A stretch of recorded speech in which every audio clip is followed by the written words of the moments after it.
Why you think I dropped my card off? Right after you fixed it. Oh, good morning, ladies and gentlemen. My name is Jim McIntyre. I'm Council Ward 5. I'm chairing the Planning and Development meeting today. It's a public information meeting, Wednesday, November the 20th.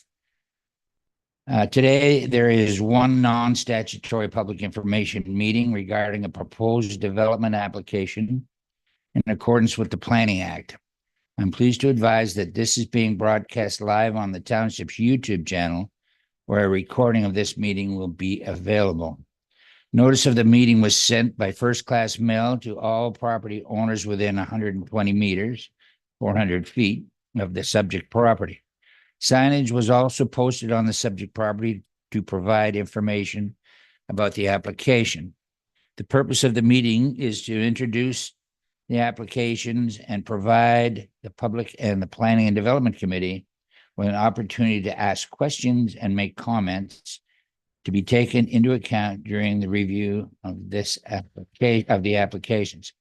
The format of the non-statutory public information meeting will be as follows. The applicant's agent will generally explain the purpose and effect of the applications.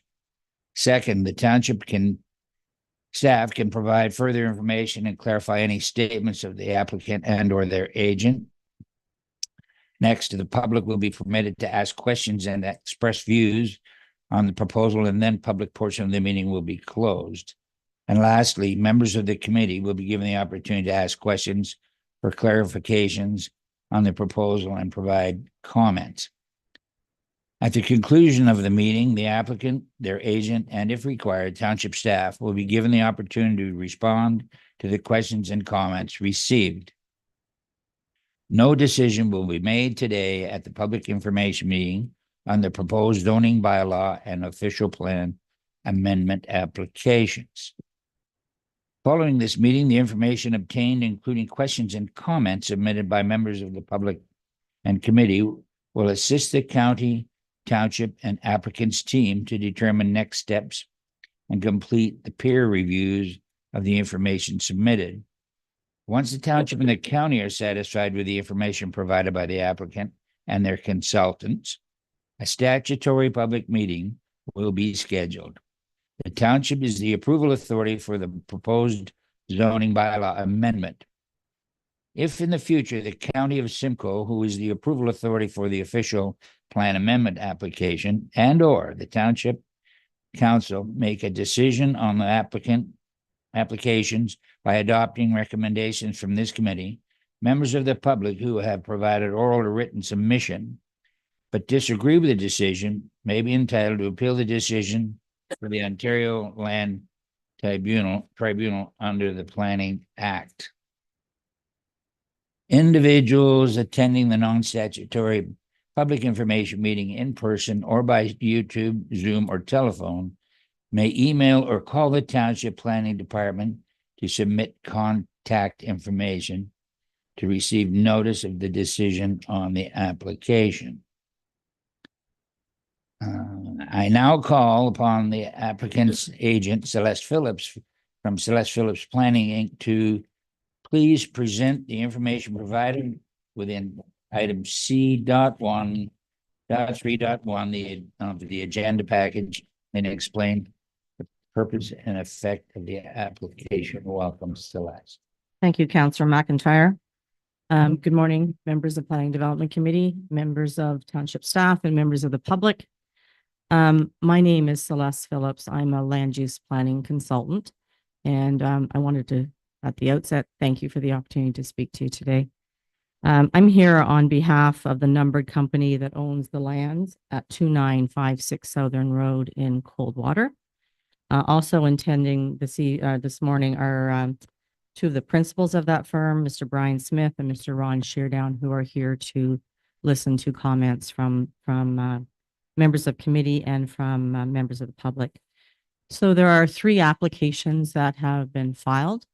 There's an application for an official plan amendment, an application for rezoning, and an application for subdivision approval. And these applications, if approved, would permit the residential use of this property.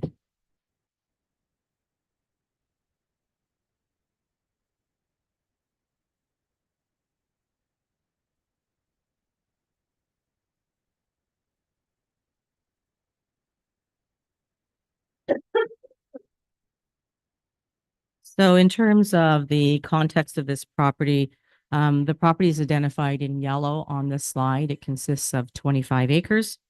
It's located on the north side of Southorn Road.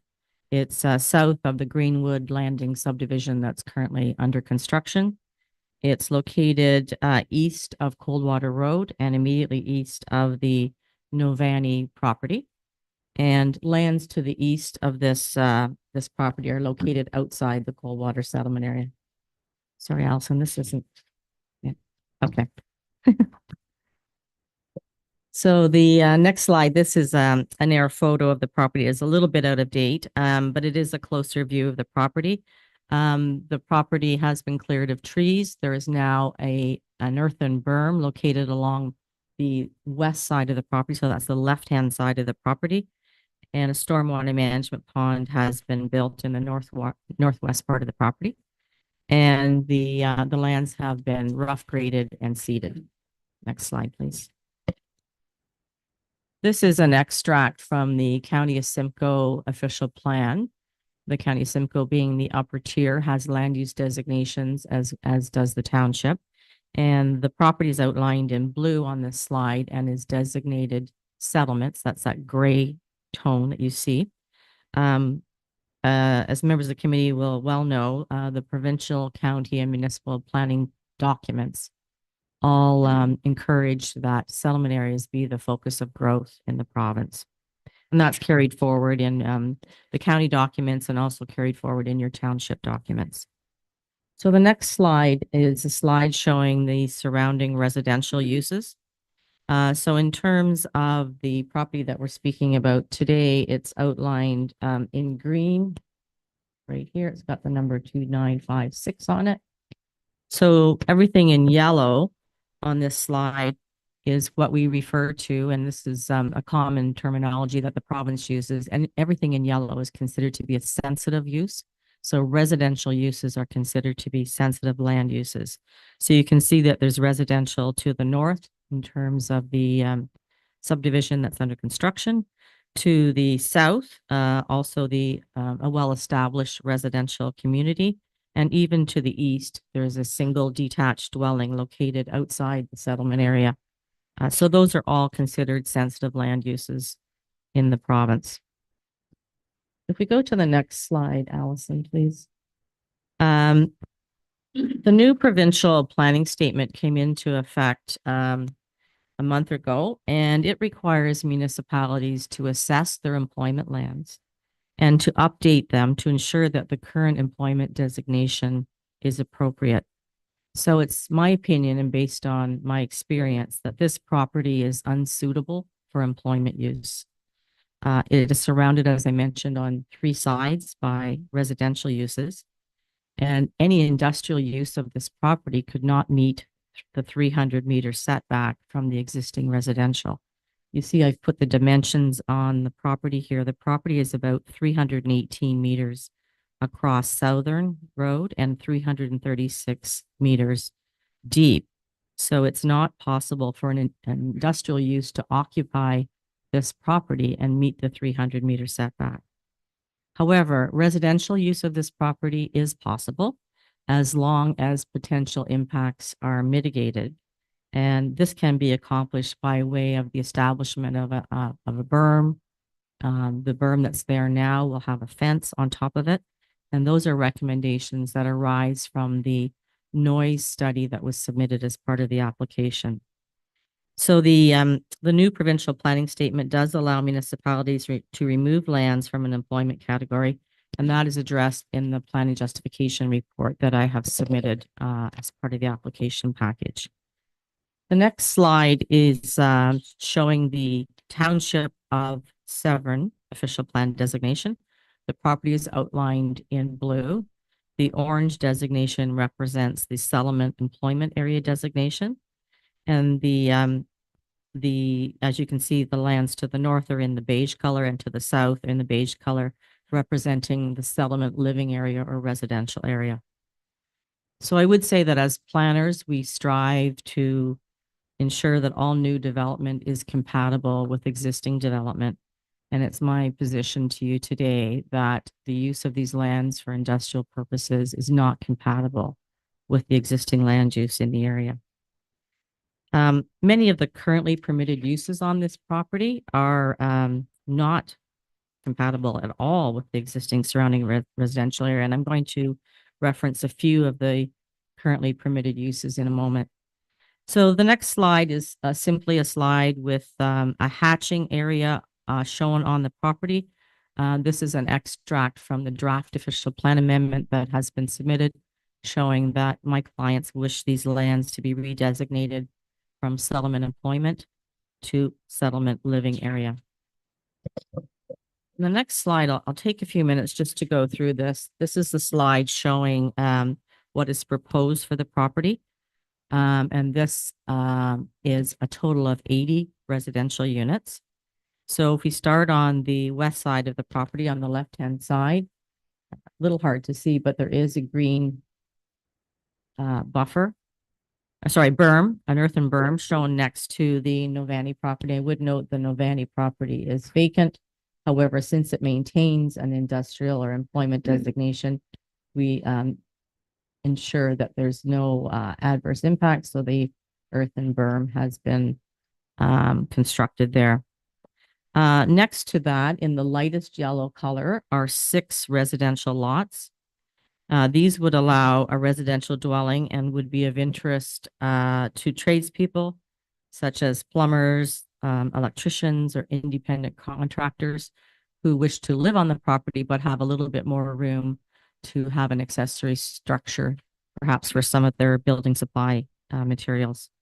These lots would be 25 to 36 meters wide, and in Imperial, that's 82 feet to 118 feet.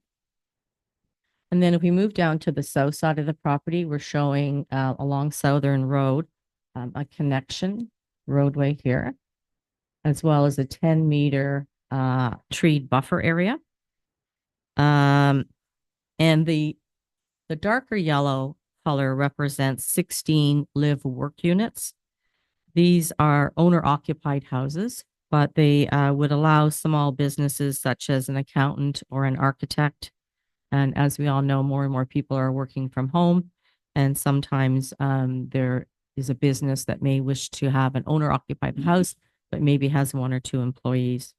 So these lots would be 20 meters wide, which is about 66 feet.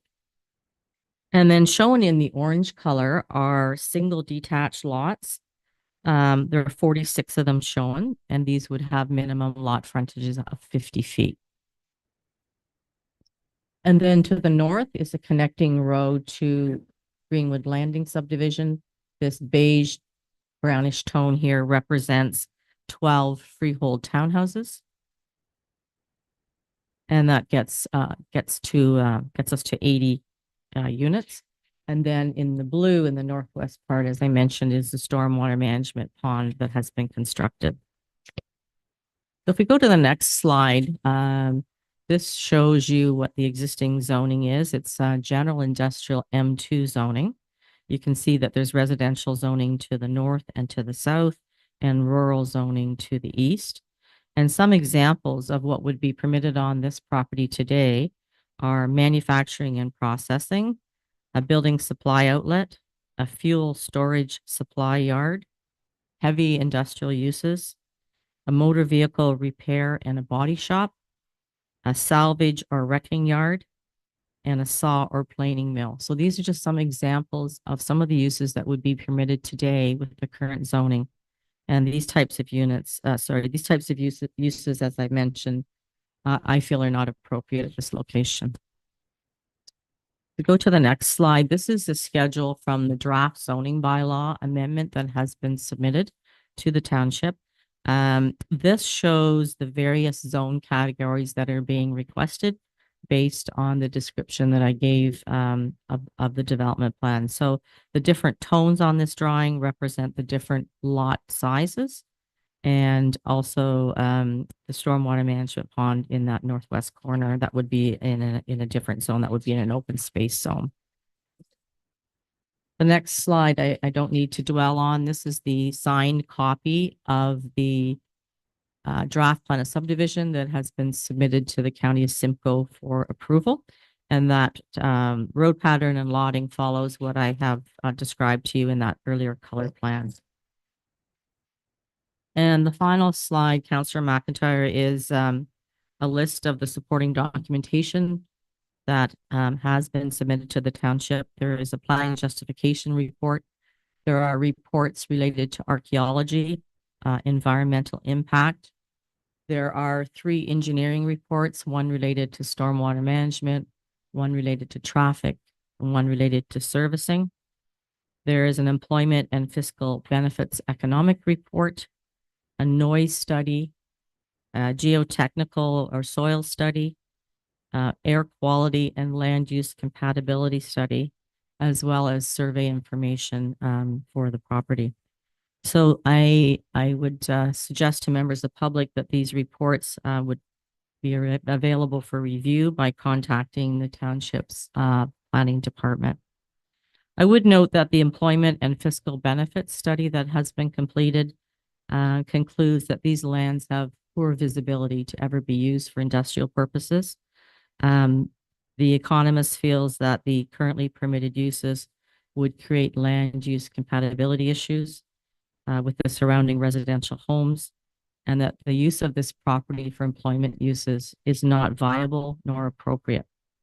That same report looked at the fiscal benefits of changing the designation and zoning of these lands to allow for a residential use. And that would result in almost $2 million to the township of Southorn in development charges. The property tax revenue would be different as well. So the township would receive 9 times more than the current property tax revenue you're receiving on this vacant piece of land, which is 4 times more than if the property was developed for industrial purposes.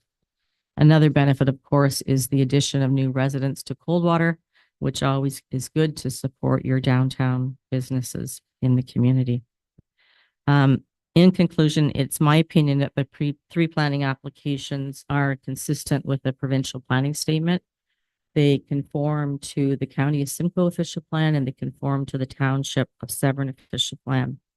The township's new official plan is at the county awaiting approval.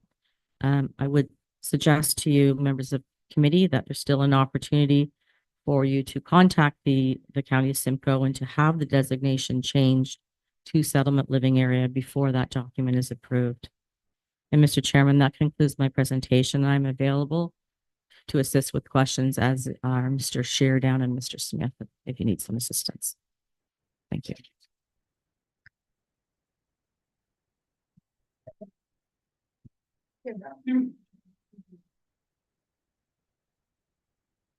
Thank you. Thank you, Celeste. Does the Township Senior Planner, Katie Mandeville, have anything further to add to the materials and information presented by the applicant? Thank you, Chair. Thank you, Celeste, for your presentation and for sharing your planning opinion with us. I just wanted to reiterate a few things that the chair mentioned at the onset of the meeting. So the Township of Severn has long established a 2-meeting process for applications such as this. So we have a public information meeting, which is what we're doing here today, followed by a statutory public meeting later in the process. So this meeting today is an opportunity for the applicants to introduce their application to members of the Planning and Development Committee, who you see before you here, as members of council, as well as to members of the public, and of course online as well for those who couldn't join us in real life. So this is just an opportunity to do that. So you will not hear staff present their opinion on the information submitted. I would also like to reiterate, as in our staff report, that the County of Simcoe has not deemed the subdivision application complete, and the subdivision application is subject to approval by the County of Simcoe, as is the official plan amendment. So technically speaking, this meeting here today is really about the official plan amendment and the zoning bylaw amendment. So that's the use of the property rather than the division into individual lots. So the township currently designates the property as settlement employment. It is one of the few pieces of vacant employment lands the township currently has, and the only large parcel of employment lands that have the ability to be serviced with water and wastewater. So although Ms. Phillips did mention quite a few uses that are currently permitted on the property, there is a lot of other uses that are also permitted that would not negatively impact adjacent property owners to the same extent, such as a bakery, farm supply outlet, light manufacturing, printing and publishing, a research establishment, warehousing, and wholesale uses. So I just wanted to add some balance into that discussion. Although we have not provided any kind of review from a staff perspective, Ms. Phillips also listed all of the reports and studies in her presentation that were submitted to the township and the county of Simcoe, including, as she mentioned, the employment and fiscal benefits study, which will be reviewed by an economic expert on behalf of the township. So the way this process works, for those of you who aren't familiar, is that all of the studies are submitted by the applicant and their agents. The applicants have to submit a peer review deposit, we call it, so money, in order for those studies to be reviewed by an independent professional on behalf of the township. So that process really has just begun. We've just circulated those studies to independent professionals to provide their opinion where the township doesn't have people in those area of expertise. So that process is just starting. So really today we're just here to gather comments. So we might not have all the answers for you, but there will be another meeting later in the process. So I think I'll leave my comments there for now, and we can move on, Mr. Chair. Thank you, Katie. We'll now go to the public. Any person present in person or on Zoom or the telephone who have either questions or comments on the application will now be invited to speak. The township staff will call upon each registered participant. For those in remote attendance, unmute yourself when called upon and turn on your camera if you wish.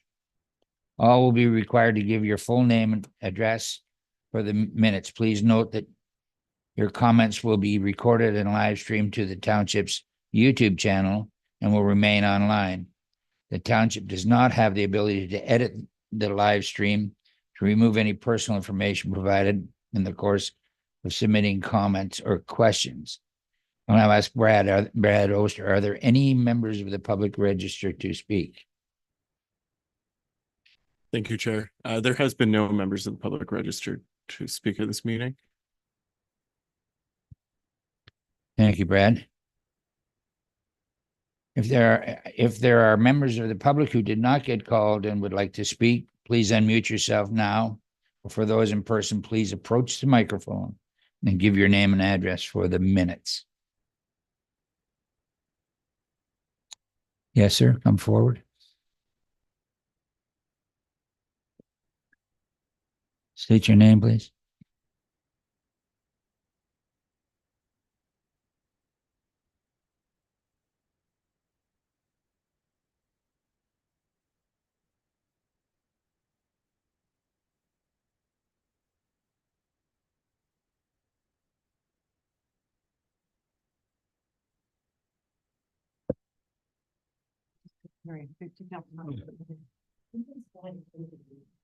The microphone? Oh, thank you. Is that better? I can see clearly now that you can hear me. So did you catch the address and everything? Okay. David Lambert, 2945 Southorn Road, Coldwater. I've lived at this location for over almost 16 years. We purchased the home simply for the reason that it was on the outskirts of the town, but we had a good visual with forest, etc., which is now gone. We can live with that, and we can live with some housing and some new neighbors. We're not opposed to that whatsoever, but I don't want to sit and look at a 16-inch mortar wall across the street from me with a bunch of skids in the backyard, a bunch of industrial noise, whether it's metal stamping or saws or whatever the heck is going on. The attraction of raccoons, rats, whatever, in metal containers overnight or whatever time of day. It's close to my home, and my home is my castle, and I'm retired, and I've worked my whole life to get into a situation where I can be comfortable and enjoy the golden years. I do have some issues with tractor transportation coming into the area if it was industrial. It's a road that is has a load limit in the springtime. So if we're bringing tractor trailers into the area with their air brakes going on, it's more noise. There's a bus stop at the corner of Leisure Court and Southorn Road where there are two daycare centers who bring the kids across the street every morning and wait for the bus. And most of the kids are 2 years old. They're coming with their older siblings. And they're not always in control. And we've got that kind of traffic coming by. It is a major concern.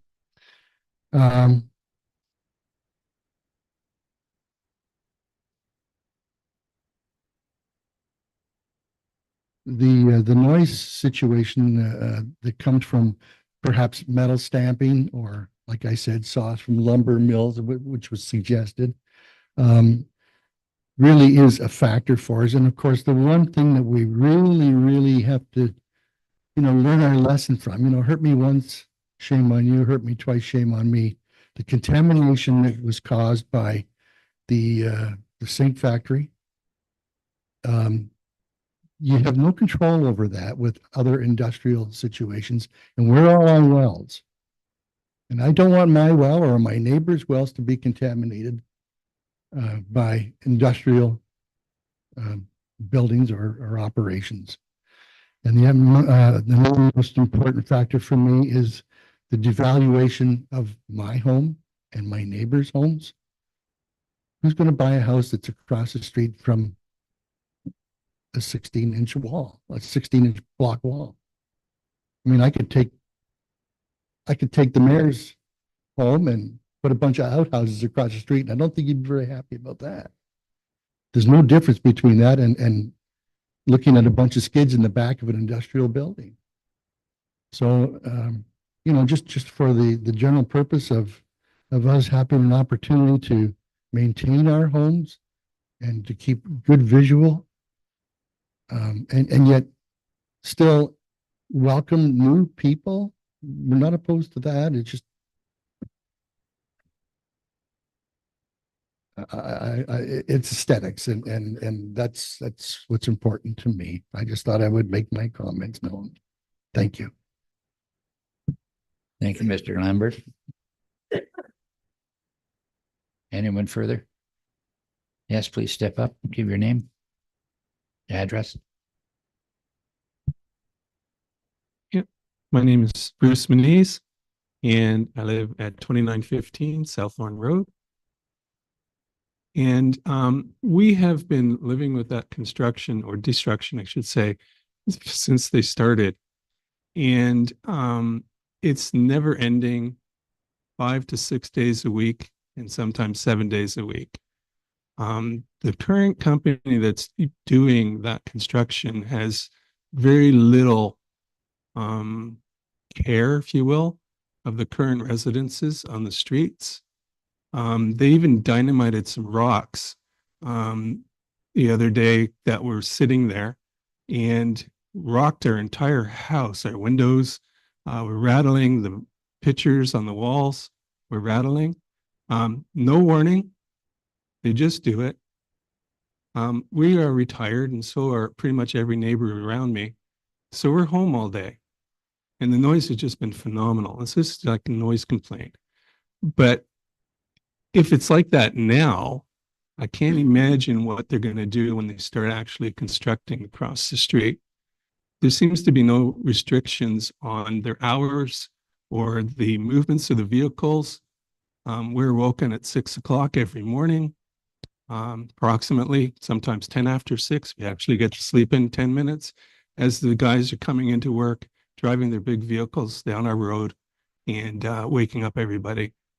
And it's really, that's the thing that we're going to be looking at over the next, how many years it's going to take to construct those things. It's something that the council needs to address, when are they going to work? How many hours are they going to work? Are they working 7 days a week now because they're in a big hurry to build? Those kinds of things. I don't have a problem with them wanting to build things across the street. I have a concern of the lack of concern for the residences that are there already. And yes, I agree with the man that was just speaking about the daycare. I've seen the trucks going by when those kids are there and the parents terrified.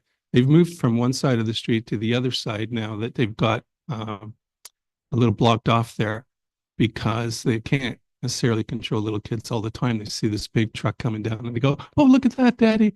And it's harder to control them that way. So it is going to be an issue now, I'm sure, as the residents of the new homes coming in as well. How are they getting into the subdivision? Where are they going? And what are they doing with their vehicles? And that's just one of my concerns. The other concern is, as mentioned earlier, was water. We are on wells, and they buried the swamp across the street and trying to drain out the water. And I'm pretty sure that it won't affect our well because ours is 156 feet down. But I know neighbors who have shallower wells, and they've already gone through the process when you started to dig one, to drill one. And because they were concerned about losing their water. So it is just some issues that they haven't thought about. The other thing is public facilities, the hydro and all of those things that go on. I can't tell you how many times we've had hydro interruptions during nice sunny days while they're hooking things up, cables going out, internet going out, those kinds of things without weather, as they're doing all of their hookups. It would be nice if people actually give us some time or a date or whenever they're going to mess up our stuff so that we can act accordingly. I still teach in evenings in particular, classes online, and I need my facilities available to me. Yes, we have a generator, but if they take out the internet, I'm toast. So those are my complaints about some of the things, and I can see all of those issues still coming up as they do their construction, and to make the council aware of our concerns. Okay, thank you for your time. Thank you, Bruce. Anyone else? Please step up, name and address. Thank you.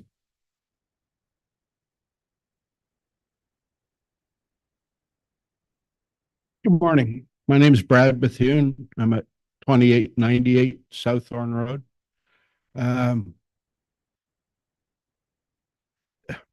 This whole process is basically a formality. The permits were already issued to clear cut that property and level it, and a road's been roughed in. I'm assuming this is a foregone conclusion. However, has there been consideration to the local infrastructure? Coldwater Public School last year had several portable classrooms on their yard. I don't see any expansion of that school. Wastewater, water treatment system is aging. Healthcare, both Georgian Bay General and Aurelia Soldiers are already stretched. That's not going to get better when Greenwood Landings is going to place 200 homes behind Foodland in Coldwater. Both sides combined. There's 88 for this development and 12 townhouses, plus what's already been approved. We just need to look at the infrastructure. Can it support all this growth? In my mind, this process should have been taken place before permits were issued to do anything on the property. That's my say. Thank you, Brad. Anyone else? Any further comments? Seeing none. Back to our planner. Any further comments? Thank you, Chair. There was no further additional correspondence received other than what was attached to the agenda, with the exception of comments from the Public Works Department, who I believe Mr. Burke is going to speak to that as part of today's meeting. Thank you. Thank you. Celeste, anything further from you?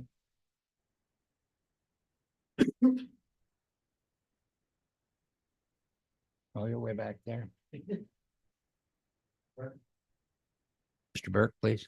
Thank you through the chair. So I represent the Public Works Department and just want to make a couple of comments during this forum regarding the infrastructure capacity. So one of our jobs is to make sure that we review and adequately manage infrastructure capacity in all the realms that the municipal government has control over. So wastewater, water, and road transportation infrastructure is my primary interest. And the comment that we want to make pretty clear is the sewer capacity. So that's the wastewater treatment capacity at the plant just north on Upper Big Shoot Road does have a limitation currently. Most recently reported, I think in 2024 in May, was the 23-year data. And that suggests that we have approximately 5% remaining capacity within the plant. So I just wanted to put that out there that there is some concerns with plant capacity at the moment. We are advancing a municipal class environmental assessment. That's well into the process. We're then undertaking a detailed design for the expansion of the plant. And that is to accommodate future growth over the next 30 years. I just want to make that comment clear during this meeting today. Thank you, Mr. Burke. Ms. Phillips, anything further from you?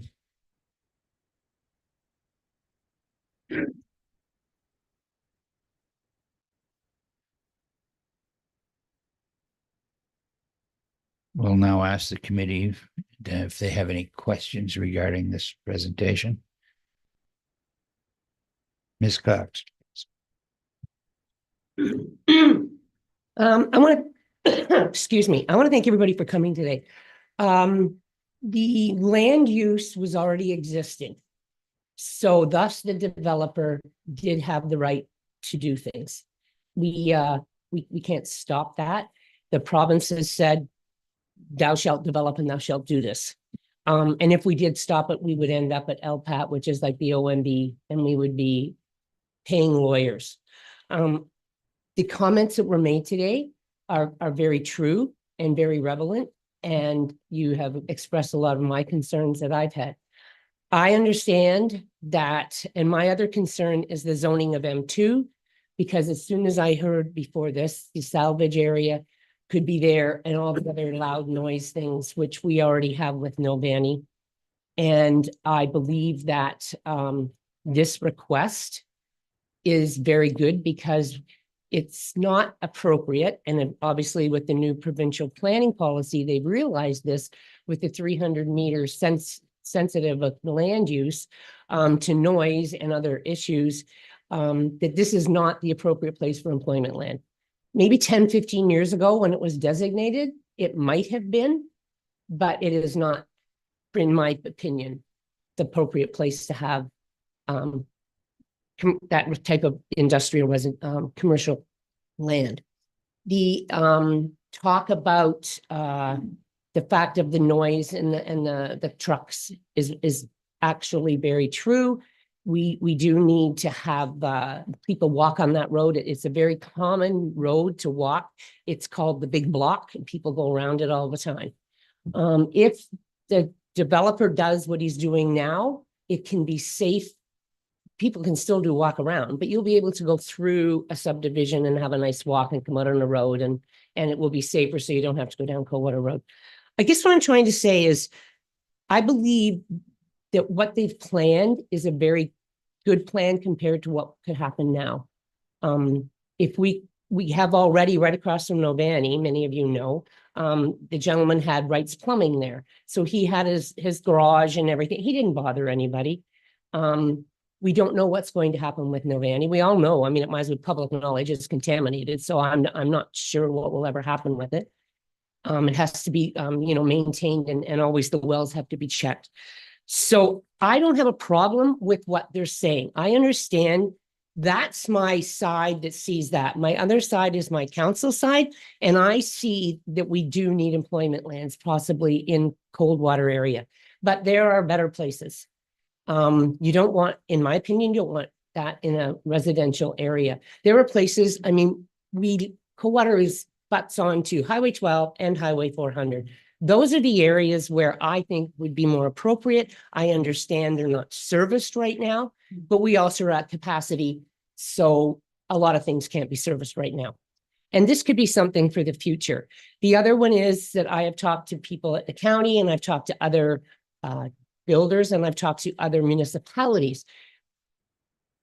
Coldwater is on the brink, possibly, of having more employment or more businesses wanting to move here. But I don't think it's here yet. Oromadani, their south end definitely is on the brink because it's close to Barrie. So they are moving. So I think we're looking for employment lands for possibly the next 10 years or more, but not near a residential area. So that is all I have to say, I think. And as far as the school goes, yes, we know it's full, but unfortunately, it is on a list to be expanded. But as we see, South is growing faster than us. So the school just keeps getting bumped and we put in more portables. We heard about the infrastructure. And that is all. I just want you to know that this is an information meeting. And I want you to know that if you have any concerns, please call our staff or call us because that's our job, is to help you understand what's going on. Thank you. Thank you, Mr. Taylor. Thank you, Chair. So one question to Celeste on your subdivision plan. You didn't mention parkland or anything. Is that open space with stormwater? Is that classified parkland, or what's your proposal for that? That's number one.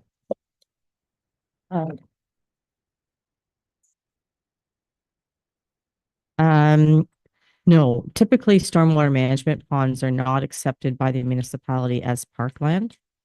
What we are doing with parklands is with stormwater management ponds is that we're often making them more of a feature into a subdivision. But this one would not be, it's up to the municipality whether they would want to accept it as parkland. The requirement, as you probably know, is 5% of the developable or of the property would be required for parkland, and that can be either land conveyed to the municipality or cash in lieu of that if you didn't want to park in this location. Thank you. And just a comment further to what Member Cox was saying, seeing what could go into M2 scares me. And we have a property in Ward 1 that's industrial. I would rather see houses in there than a scrapyard. So I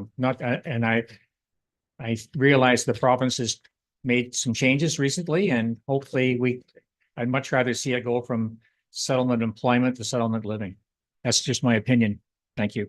If I could just make a comment, Councillor Taylor. Ms. Mandeville mentioned that there are other uses that could go here that are less objectionable. However, we have to keep in mind that even if it was a warehouse, which you might think is less objectionable, there's often loading spaces, overnight unloading, docking, several docking spaces, truck moving, trucks idling. So although there may be less bothersome uses such as warehousing, certainly the uses such as a wrecking yard, for example, is just beyond the pale as far as I'm concerned. Thank you. Mr. Burkett. Thank you through the chair, and thank you, Celeste, for your presentation. I think it's a little premature. There is a process, and if you could explain to everyone here, the lands are zoned employment lands, correct? That's correct. Correct. They're designated, Mayor Burkett, they're designated settlement employment in your official plan, and they're zoned M2. Correct. In your zone. So we all understand as planners that we could put 10 planners in a room with the same proposal and we get 10 different answers. So, Only one right answer. well, in your opinion. Yeah.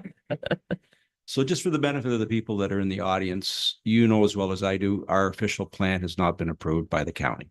We are a two-tiered system. So could you explain, in your opinion, why you think your proposal, and I'm fully supportive of having houses there rather than industrial, but there's a process, right? And we all need to work together to make this happen. As I've explained to the owners, give us some time, because the county is our upper tier, but they're also the approval authority. So maybe just explain for the benefit of the people that are in the audience how this works, so that I understand that you understand how the process needs to work as we all try to work together to make this happen. Sure. Well, thank you for the question, Mayor Burkett. So members of council will recall that I appeared before you in June of this year prior to the adoption of your new official plan.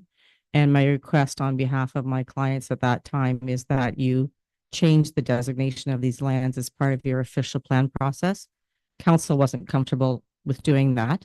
They wanted, you wanted the plan adopted as is with the settlement employment designation.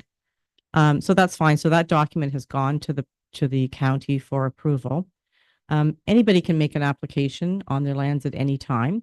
My clients have been working for well over a year in preparing the studies that are required as part of a complete application. So those studies were filed in August 12th of this year. Their staff had asked for the articles of incorporation as an additional component. So that was provided. Then the application was deemed complete on October the 9th.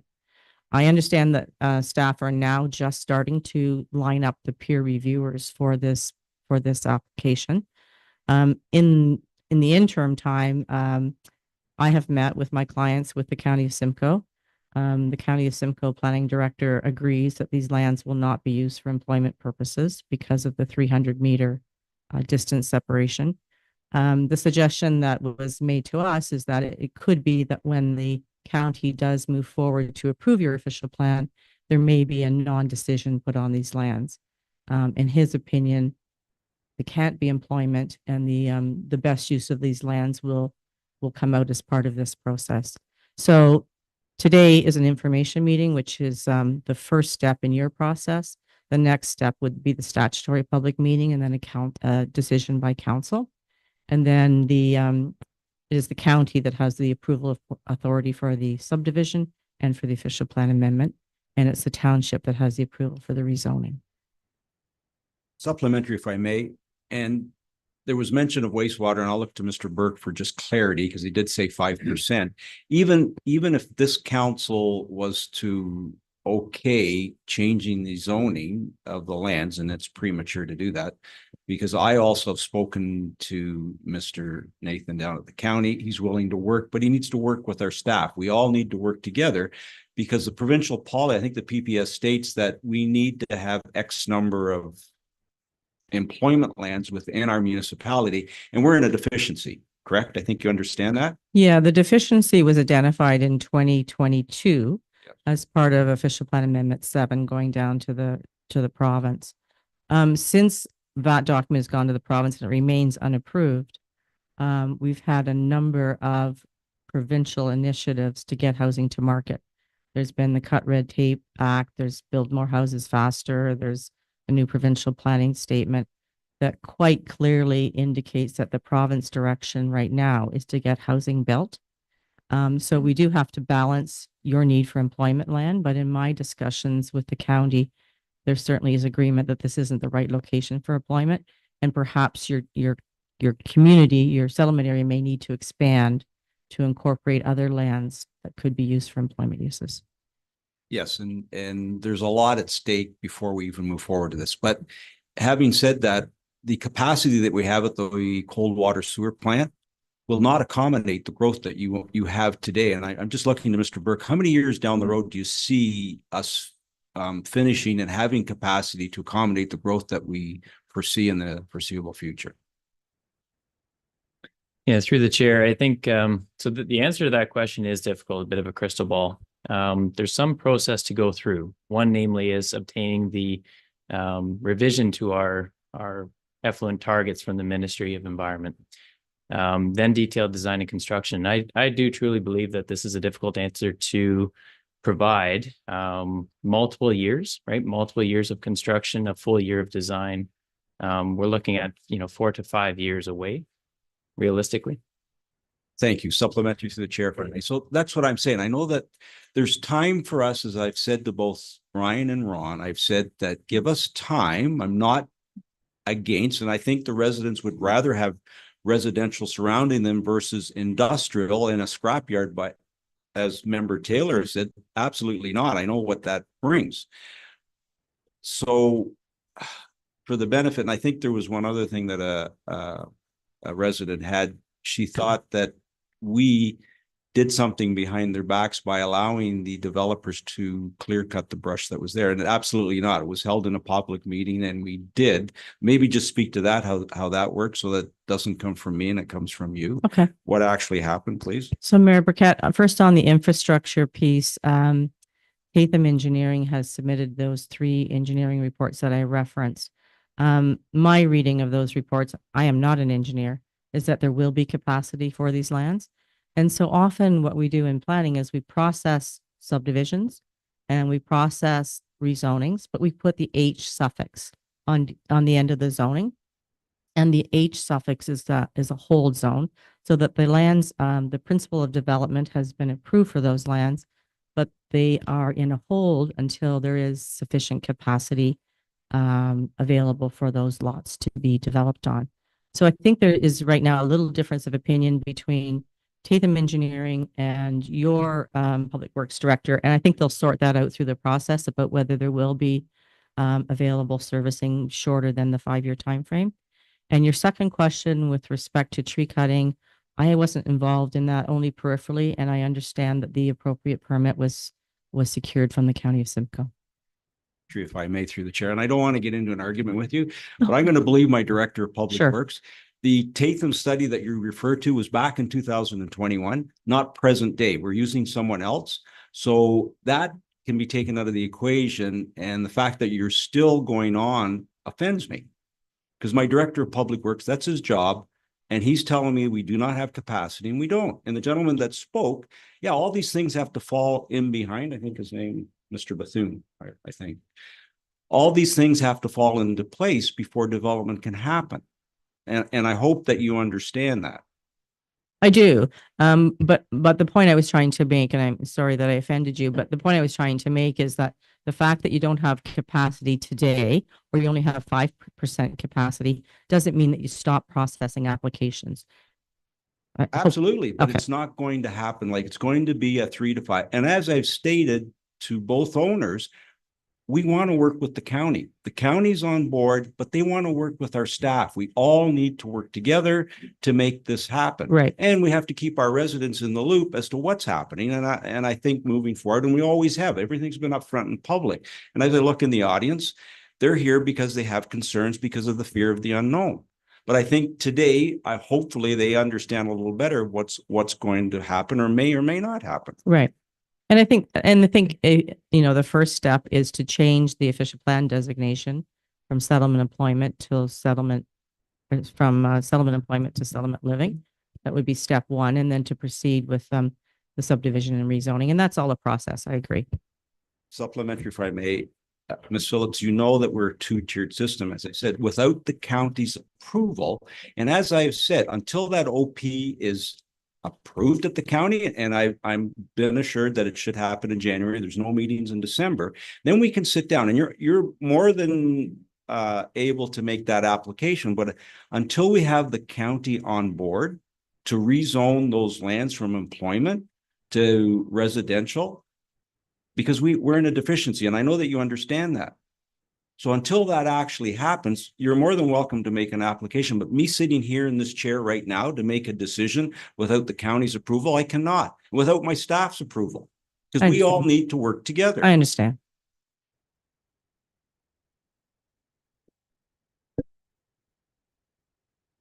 Member Mennings, any comment? Hi, thank you through the chair, and thank you to the residents for coming forward. with your comments and to Celeste for your presentation. I'm listening to the conversations, and my first question is regarding the conversation that just happened with Member Burkett around the Coldwater water sewer 5% capacity that's there, because I understand that there is an expansion planned, and I'd just like to hear about that with respect to those lands.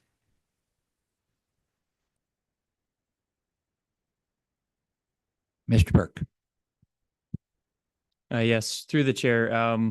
So I think it's still, the lands are greater, the submission anyway is greater than the capacity we have remaining, or at least that's what our numbers tell us. But we are steamhead, moving ahead with the expansion of the plant. So there will be future capacity pending a funding source and detailed design and construction that will be made available so that this community can continue to grow. But right now we're just at a pinch point with the available wastewater capacity.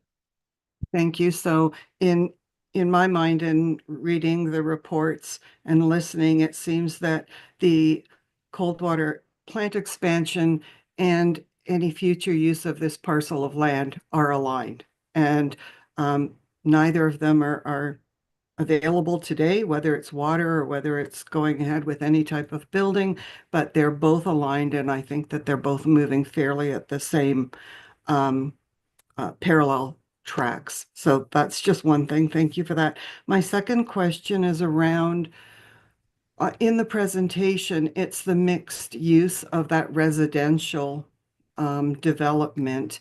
And having listened to the residents this morning made me think about some of those lots being designated, I forget the wording, was, they could have auxiliary buildings in the back so that tradespeople, I believe was the example raised this morning, could actually have materials stored there, etc. So is it a subdivision like residential, or is it kind of quasi houses and some of them have a industrial bend to them? Because I would question that, why it's not just a residential subdivision.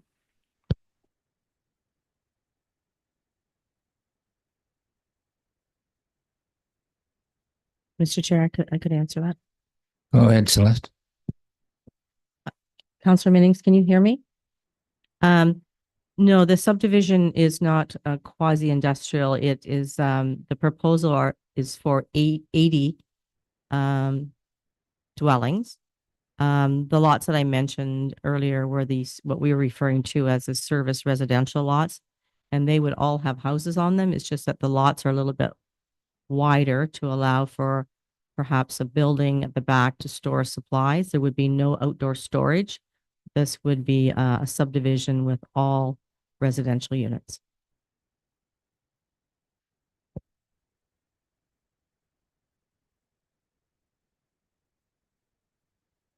Anything further, Member Minnings? Member Jansen.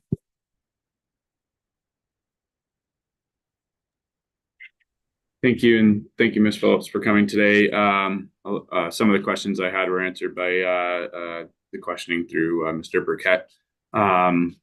My question's in line with what Member Minnings was saying. The developer, I guess, or yourself, are proposing that these will be live-work units or auxiliary buildings to allow contractors.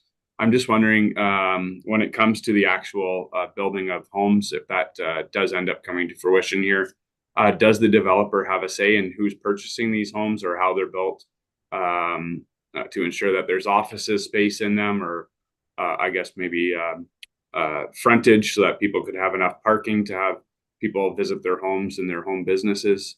Or is that going to be something that's determined by the individual homeowners that purchase these homes?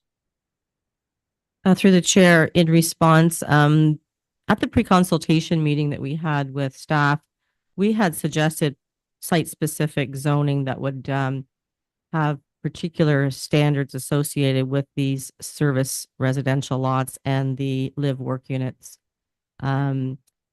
Staff suggested to us that they felt that the appropriate category was residential, So we've applied for the residential zone, but with site-specific information that tells the width of the lots. We can't zone for people, but certainly the types of units that would be marketed for the service residential or the live work with the wider dimension of the frontage would certainly be appealing to those sorts of uses. Okay, and just supplemental, I do see both sides here. I know that we need employment lands in the community. These lands may not be the best suited for employment lands. From some of the comments that came earlier from the members of the public, it may be beneficial to have a residential area, as well as the ability to connect the properties south of Southorn to Greenwood Landings, the Coldwater Fairgrounds, and the rest of the Coldwater community. We are a welcoming community, and I do see that people want to come and live in our community here in Coldwater. So I do see the benefits there. I also see the opposite side where we do need places for our residents to work and to work closer to home rather than travel down the highway to find employment. Thank you. Member Cox. Yeah, I just wanted to also speak to the work living properties. And I don't know, I may be wrong, but I would assume that you put them where you did because the factory will be right in those people's backyards. So if you have a man who's a plumber or something, then they're supposed to be more, they would probably think that that was more accepting than the average person who would just not want to put their backyard beside a factory. And the other one I understand is because we have another development that's doing this, is they've applied for their to build, but they want to get in the queue. Because if you don't get in the queue, then and you wait, then the other people are all ahead of you and your capacity may not be there. So we have an expansion, possible expansion of the seniors apartments in Coldwater, and they know that they probably have to wait for funding. They know that they have to wait for many things, and it may be 5 years, but they have started the process because they want to get in the queue so that when the wastewater capacity is there, that they're already in line and someone else hasn't already got in and they won't get to do it. And that's just an explanation for sometimes that's what people do. Thank you. Member Burkett. Thank you through the chair, and my apologies, Celeste. I have a passion. I'm sorry. There's just a process that we need to follow. But in your career as a planner, have you ever changed the zoning from employment to residential? And if you did, how did you go about it? And I know there's all kinds of new rules that the province has enacted on us, but have you had any experience with that, and what was the outcome? Mayor Burkett, I was quite actively involved with residential development next to YOM on Mapleview Drive in Barrie. YOM had concerns about residential development that was being proposed in the area because they were well aware that if residential gets too close to an industrial area, it takes only one phone call from a residence to shut down production for the day or for longer.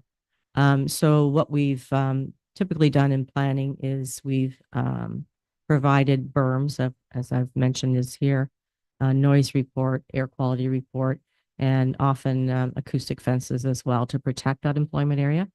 In this case, we have the Novani building, which is vacant, but we still have zoning on that property for industrial. So we still have to assume that at some point it will be used for industrial purposes. And that's why the recommendation from the noise consultant is the earthen berm and fence on top of that.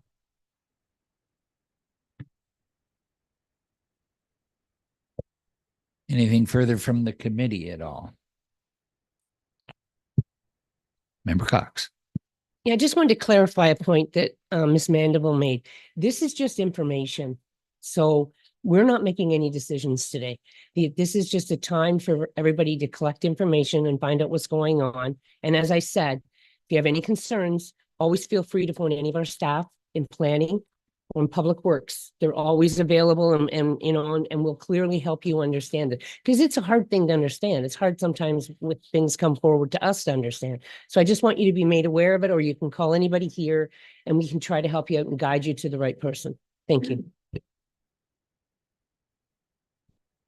Okay, seeing nothing further, Madam Clerk, do we have a draft motion? Thank you. The motion reads that planning report number P 24-040 dated November 20th, 2024, with respect to official plan OPA 24-06 and zoning bylaw amendment Z 2409 applications for 2956 Southorn Road be received as information. A mover, please. Moved by Member Taylor, second by Member Cox. All in favor? Carried. There's no further comments from the public. Mr. Chair, maybe if I could propose we take a 5-minute break, I was just so gonna if the do that. members of the public would like to leave, then they're welcome to. Sure. Yeah.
Ready when you are.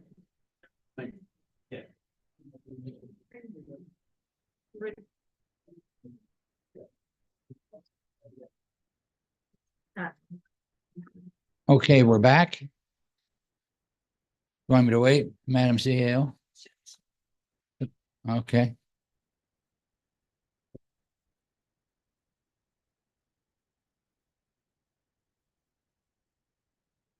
Okay, please be advised, in accordance with the council's procedural bylaw, no decision will be made today on any delegations. The committee will do one of the following: refer the matter to staff for a report, refer the matter to future budget deliberations, or take no action.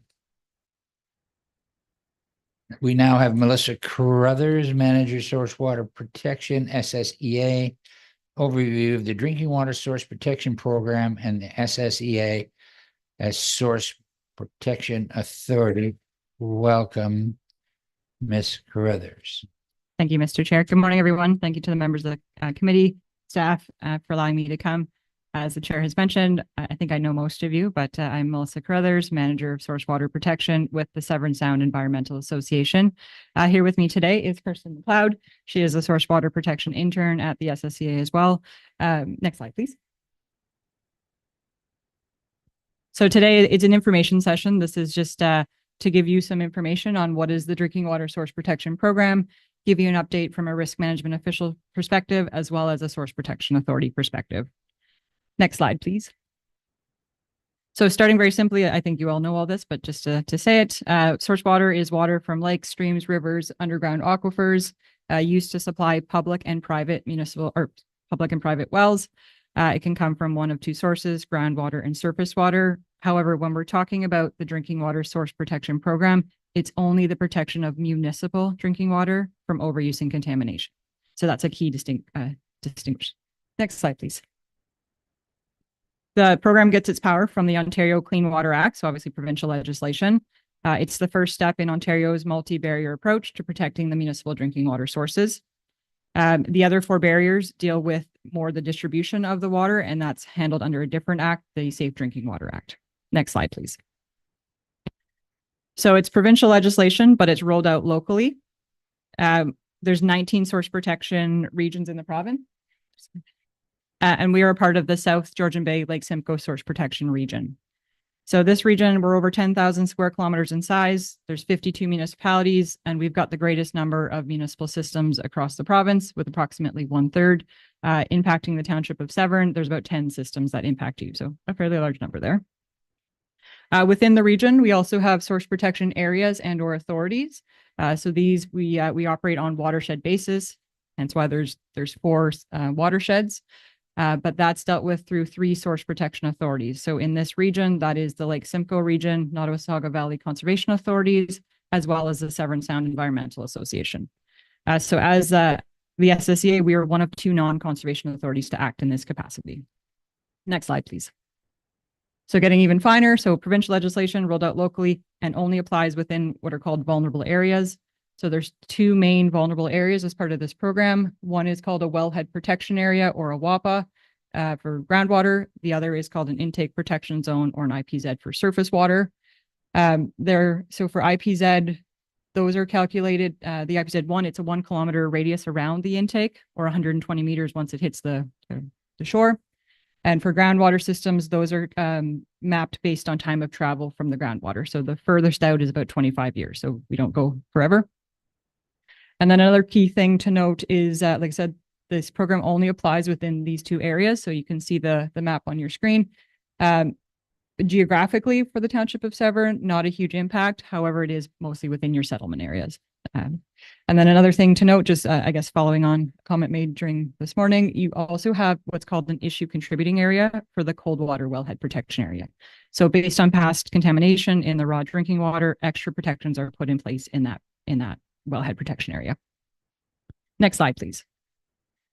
So to fine tune it even more, there's only 22 prescribed drinking water threats under this program. So it doesn't apply to everything. It's not a broad brush. 20 of those deal with water quality and 2 are water quantity. The water quantity don't apply within the township of Severn. And they span multiple sectors, as you can see on the screen. So agricultural, municipal, industrial, some residential. So we're not, nobody's exempt, but we're also not pinpointing one particular industry. So everyone sort of has the role to play. Next slide, please. So how do we actually protect the water? We do this through implementing policies in our local source protection plan. So the source protection plan, it's basically policies that direct action on the landscape.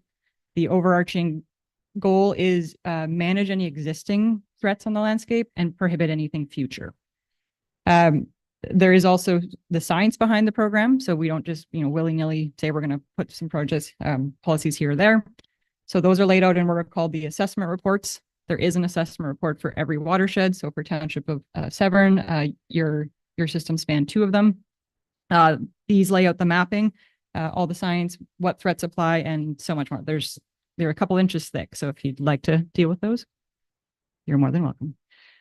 So that's your very brief overview, like kind of getting your feet wet, what you need to know for the program.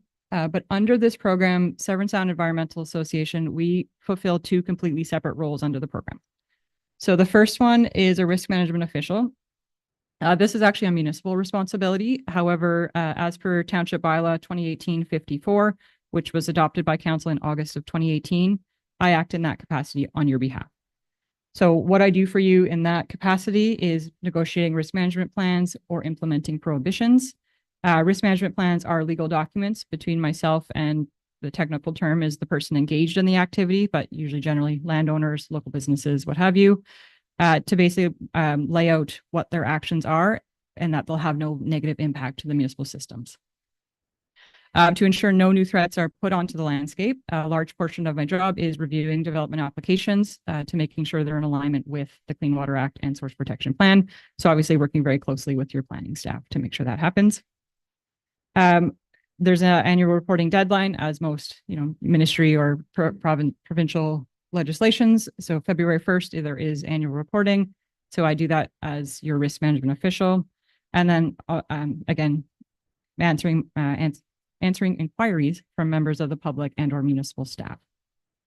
So just wanted to, sorry, if you can just back up. Sorry, that's okay.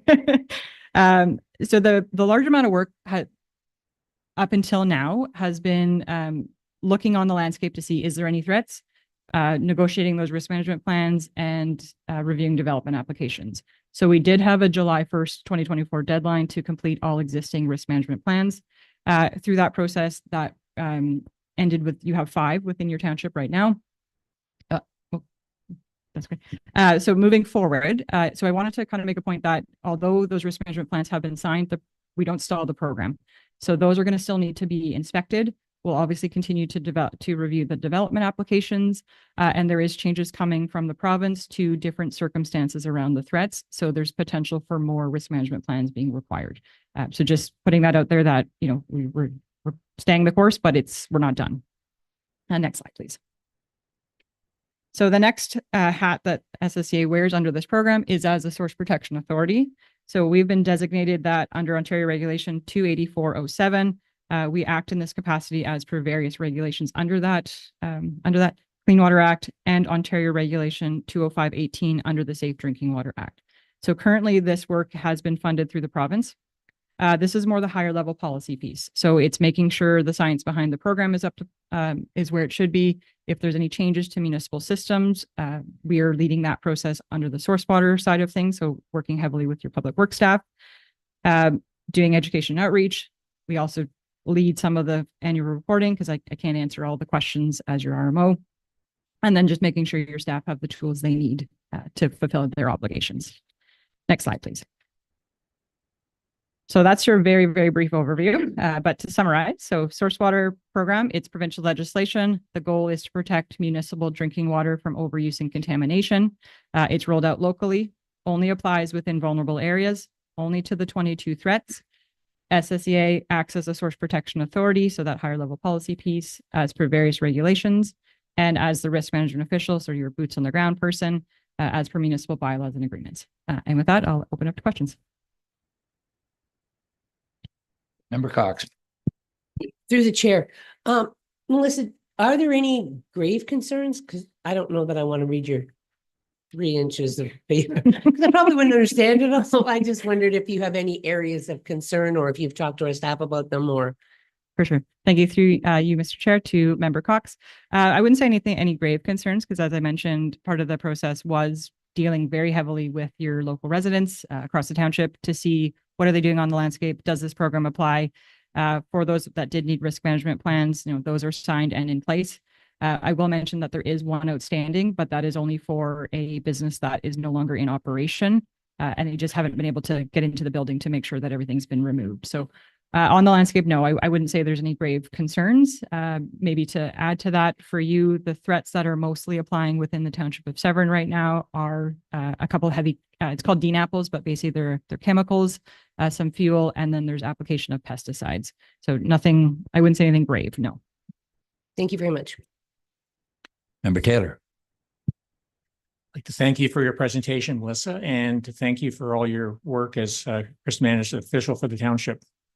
Thank you.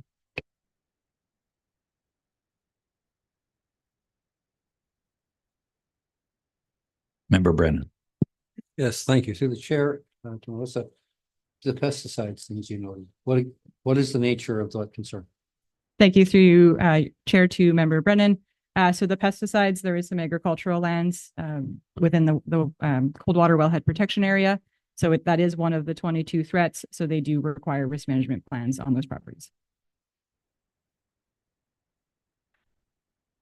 Member Burkett. Thank you through the chair, and thank you, Melissa. I just want to echo what Member Taylor said. We appreciate greatly what you do, you and your team.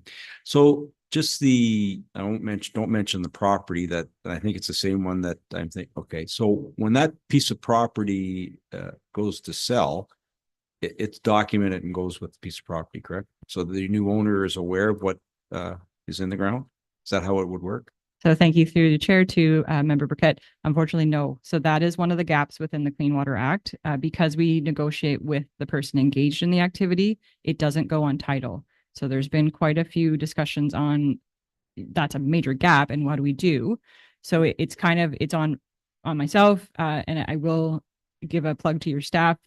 We've got a very good working relationship. So we kind of call each other. We're like, hey, what's happening here? I saw this, or they'll call me, I'll call them. So it's kind of up to us to just keep our eyes out to see what's happening. Through once the property did go for sale, I've tried to communicate with the real estate agents as well, just to sort of get some traction there. It hasn't really gone anywhere so far, but it is that's the gap. So it won't go on title, and it's up to myself to just keep my eyes open to see when has it switched. Supplementary, if I may, through the chair. Is there a time frame as to when? I know that it sort of is going to clean itself. Or at least that's what I was told, but will it ever clean itself, or how will that ever become a clean piece of property? Again, I don't want to mention which piece it is. Yeah. Thank you through Mr. Chair to Member Burkett. That I don't know if I can speak to it. What I can say is it's my understanding that there's other ministries involved that have been involved for quite some time with that property. So again, once it went for sale, that I also made calls to those ministries as well to say, hey, what's happening? So I'm not quite sure what happens there, but I would assume that what was already happening on the property will continue until such time that they don't need it. Supplementary, if I may, through the chair. So would our staff have the capability to say something, or is that a no-no as well? If someone comes asking at the office about that certain piece of property. Ms. Mandeville. Thank you, Mr. Chair. Thanks, Melissa, for the insight there. I just wanted to point out to council, lots of times, especially with commercial or industrial properties, they will do what's called a compliance letter to the municipality, where they ask us if there's any open files or if there's any infractions. We do, through that process, flag if a property is within a source protection area. And then, as Melissa said, we do work together to try and give each other a heads up on if something is selling or if a land use is changing. We're pretty on top of that, especially as it's a pretty tight-knit community here, even though, geographically we are quite large. Usually people know what's going on, and that gets back to us. In terms of the disclosing, I think it's been pretty well documented in public forums. I mean, I went to a public meeting 8 or 10 years ago with Melissa's predecessor, Keith Sherman at the time, where they had, large charts showing the plume at that time. And I mean, Melissa and I both are not, necessarily experts in how they remediate that situation. But at the time, it was explained to us that over time, the situation and the threat is less, just given the nature of what is happening there. But we didn't have any timelines at that point that I can remember explained to us. So it may be in 50 years that it's not a problem, or it may be in 10 years. I'm not sure, but I do believe there's a public registry through one of the ministries that Melissa mentioned where this is public information. We would have to look into that, but I'm pretty sure that meeting, whenever it was 8-10 years ago, it was mentioned that there is some sort of registry where these properties are listed and people can go and look into that. Sorry, can I just add to that, if I may? Sure. Go ahead. So just maybe onto your question about, I think Katie or Ms. Mandeville, sorry, definitely answered the question. But yes, I think for the planning staff or anybody working the counter, they're more than welcome to say, yes, this property is within wellhead protection areas, intake protection zones. It will need further review. It'll come over to me. There's nothing to say that we can't have those conversations, even at, so that's part of, a lot of inquiries. We do answer a lot of those. I'm going to maybe speak out of turn as well, and Director Burke can talk to me afterwards. But within the Coldwater wellhead protection area, it's my understanding that the contaminant levels, I guess we'll call them, are going, they're definitely on the downward on turn. So just food for thought, I guess. Member Brennan. Yes, thank you. Just a supplementary. I don't know whether this is through the chair or to the chair. If a real estate agent is made aware that the property has historical issues relative to flooding, contamination, are they obligated to tell a prospective buyer? Thank you. Through your chair to Member Brennan. That I'm not 100% sure. What I can offer is an anecdotal conversation I've had with real estate agents, and their thought is sort of, if something goes wrong with the property and they knew something about it, they're going after them for it. So we've done some education outreach with real estate agents, and that was sort of their take was, it's their job to know these things. And if they don't know it, then it puts them in hot water. Thank you. Perhaps I can shed some light on that, Mr. Brennan. Properties that get stigmatized by way of ground, oil, mold in the home, anything that would be detrimental to a buyer's purchase of the property. If the real estate agent is aware of it, they are compelled to tell. If it's another agent, hello, agent on the buy side, you have an issue that we need to address. The stigmatism will not go away even after the sale to someone else and the subsequent sale.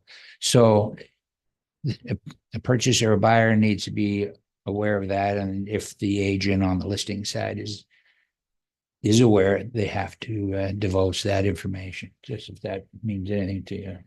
As an agent, I just know that. Thank you.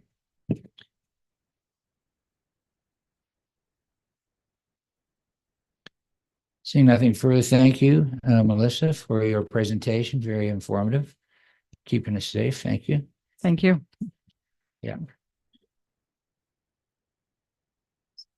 Just need a motion. Madam Clerk, do we need a motion? Yes, we do. Yes. So the motion reads that the delegation by Melissa Carruthers of Manager Source Water Protection for SSEA, providing an overview of the Drinking Water Source Protection Program and SSEA as a Source Protection Authority, be received for information. Before we ask the question, go ahead, Member Cox. I just wanted through the chair to state publicly, this is once again another thing that the Severn Sound does to protect our environment and to protect us, that people should be made very aware of. That this is a very important job, and we're very lucky and thankful to have you. Gotcha. Thank you. Motion. Mover, please. Moved by Member Taylor, second by Member Burkett. All in favor?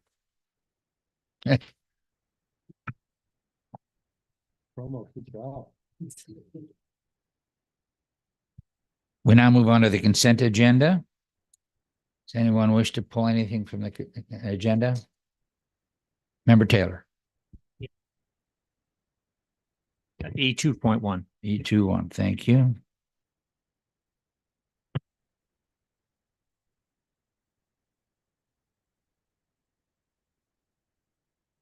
We'll go to reports from officials. Oh, Mr. Chair, I just think we need to adopt the agenda first. Okay, I'm going to move it in a second or for adoption of the agenda. Yeah, so the motion will read that the agenda be adopted, including consent items with the exception of item E2.1. Move it, please. Member Cox, seconded by Member Brennan. All in favor? Carried.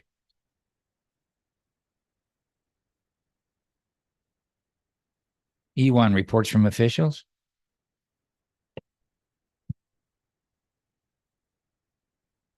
Who's going to go first? Mr. Oster, please. Thank you, Chair.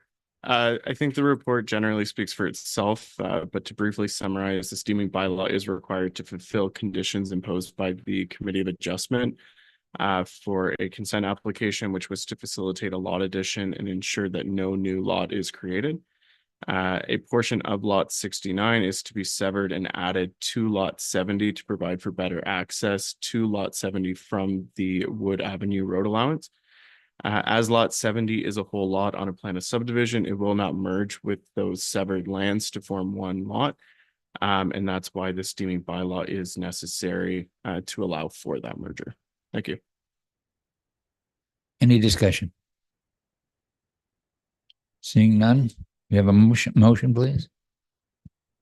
Certainly, the motion reads that planning report number P24-041 dated November 20th, 2024, with respect to a deeming bylaw application for the lands described as lot 70 plan 820 be received, and that the deeming bylaw included as attachment 4 to planning report P24-041 be brought forward to the next available council meeting. And further, that should council pass the deeming bylaw, that the clerk be directed to provide a certified copy of the bylaw to the clerk of the county of Simcoe per section 5026 of the Planning Act. Mover and seconder, please. Moved by Member Brennan, seconded by Member Cox. All in favor? Carried. Go back to E2. Madam Clerk. E2. I believe you're on G2, Mr. Chair. G2. All right. G2.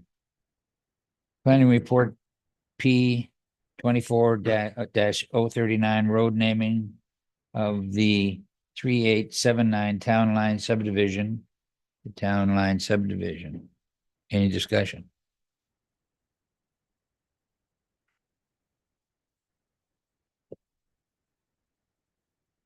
Ms. Heel, please. Thank you, Mr. Chair. So as committee, you may recall, the Town Line subdivision was draft approved by the County of Simcoe in January 2023. The draft approval contemplates the one municipal road to access 19 individual residential lots. As a condition of the draft plan approval, the road is to be named to the satisfaction of the township. The developer has put forward 3 proposed names, being Rudolph Court, Meeks Court, and Jack Court. Township staff have circulated the proposed names to surrounding municipalities, namely in the interest of emergency service response, just to ensure there's no conflicts and that they won't accidentally be responding to a different address. So based on a circulation of the proposed road names, no conflicts were identified. The developer has indicated that their preference would be for Rudolph Court. As there were no conflicts identified, staff have no objections to the preferred Rudolph Court name, and I would request that be endorsed. Thank you. Thank you. Any discussion?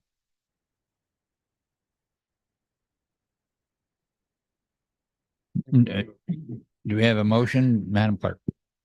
Thank you. The motion reads that planning report P24-039 dated November 20th, 2024, with respect to street naming for Town Line subdivision be received, and further that the road name of Rudolph Court for the 3879 Town Line draft plan of subdivision is shown within attachment 2 be endorsed. Mover and a seconder, please. Moved by Member Brennan, seconded by Member Taylor. All in favor? Thank you. Carried. Moving to G3.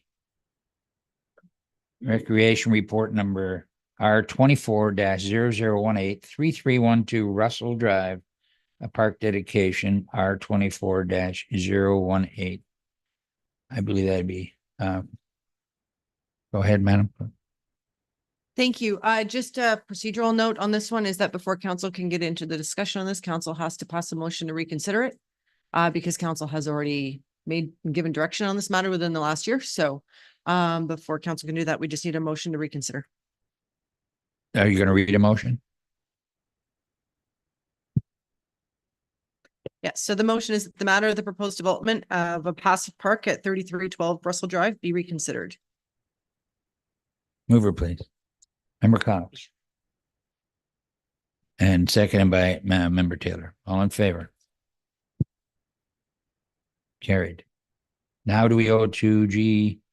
Read it again? Yes, okay. Recreation report number R 24-0018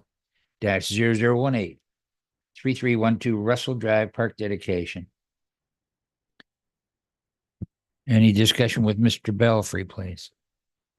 Good morning. So before you have a report on 3312 Russell Drive, so a bit of the history is Scott Travis submitted a request to council, as council's aware, to have the park dedicated as a memorial park for David Russell. Staff were directed to come back with a report on the proposed parkland. And then recently on November 4th, staff received another letter from Scott Travis rescinding his request to have the park dedicated at the family's request that the property remain as a woodland as it stands now with no development on it. Through the summer, staff had gone out and looked at the site, at the woodland site. Mr. Travis had requested that the park be developed as a passive park with a bench down on the waterfront and those kind of things. The topography of the park of the property there would have proved very challenging for that. It's very steep incline on it. So we would be looking at some environmental issues in there, some large accessibility issues on how to develop that parkland. And as council is aware, we're working on another property in Port Severn as a passive park. So this property wasn't identified at any point through our recreation master plan. So staff have come back with the recommendation that we don't proceed with developing the parkland at this time, due to the fact that we're already a bit further down the road with the other property in Port Severn as a parkland, and we are about to go through the master plan for the Coldwater Fairgrounds as another park development there. So a lot of our infrastructure dollars are probably headed towards those two projects, and that this property only serves a small portion of the community with a neighborhood of large 1 acre lots that won't service the greater community, whereas opposed to the parkland in the urban area of what I'll call the urban area of Port Severn will serve tourism and the development of that community, and with the Coldwater Fairgrounds, much larger portion of our population be serviced by that parkland development. So I'll leave it at that. Thank you, Mr. Belfry. Any questions? Member Brennan. Yes, thank you. Through the chair to Mr. Belfry. I don't know this property, but it's ours. It's waterfront. And do you have any idea whether or not its value is with regard to its biodiversity contribution to the community?